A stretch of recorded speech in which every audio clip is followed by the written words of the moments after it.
Ajay Singh, the co-founder of Spicejet, to talk about the elections and the hopes of the aviation sector from the new government. Mr. Singh, thank you for joining in on ET Now. Good morning. The exit polls were correct, but does the extent of the NDA victory come as a surprise to you?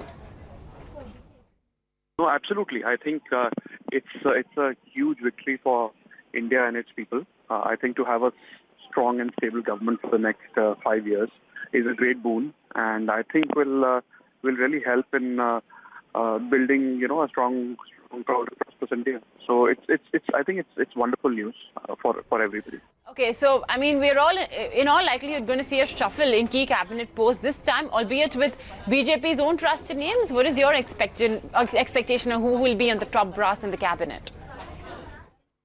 That's not really for me to comment about. It's really for the Prime Minister to decide. But I think whoever he chooses, I think the objective of the government certainly will be to accelerate economic growth. What sort of indications and actions should we expect in the first 100 days of this new government? I think the focus will be on helping improve the environment, making it a more enabling environment, and improving the investment climate, so that there can be more investment in this economy, both private and I think a plan will be made to speed up economic growth in the country.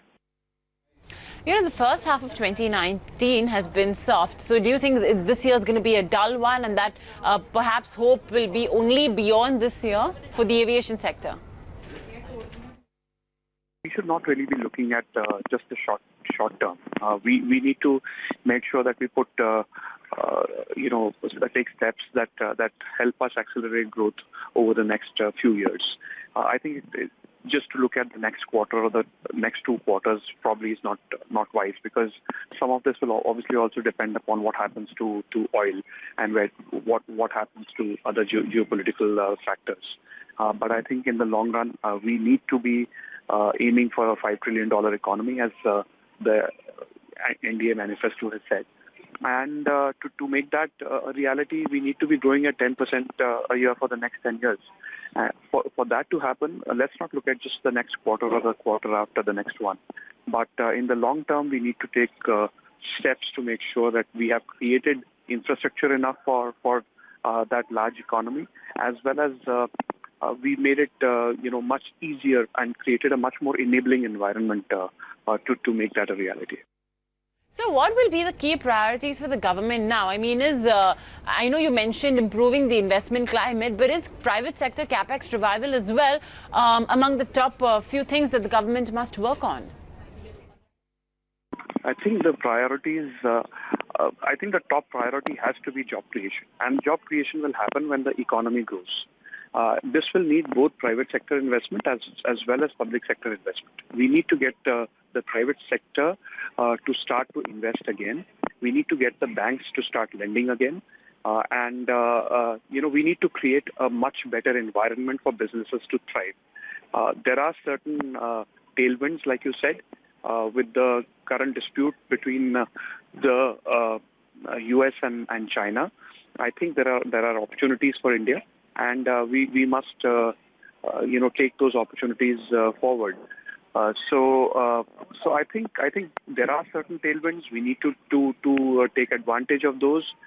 But most importantly, we need to create a conducive environment for businesses to thrive. Okay, let's now speak about the aviation sector. What exactly is it that the government needs to bring about in terms of meaningful reforms or changes in the aviation policy framework? I think those issues are pretty well known. We are increasingly competing with the best airlines in the world, and we need a level playing field with them. We need to make sure that aviation turbine fuel does not continue to be taxed at the highest level in the world. We need it either taxation to reduce or aviation turbine fuel to be included under the ambit of the GST. There has been significant dialogue on this. with the current government, and we are confident that this will be taken forward by the new government. In addition to that, there are certain other spaces such as creation of infrastructure to enable aviation growth, also double taxation on certain issues, and this import duty which has been imposed on parts which are being repaired overseas. So these issues need to be addressed quickly, but having said that, we have an unprecedented opportunity in aviation. I think there is an unprecedented opportunity to connect India to itself, and India to the world, and be an aviation superpower in the world.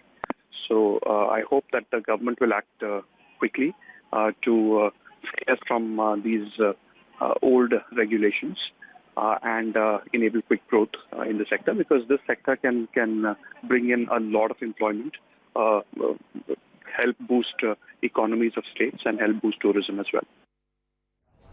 You know, in the last few months, we have seen aviation traffic growth slowing quite a bit. A variety of reasons for the same. But what's your outlook for the rest of 2019?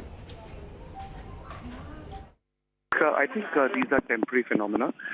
If you've seen already, a lot of the capacity that has been vacated by the failure of Jet Airways has been taken up by other airlines.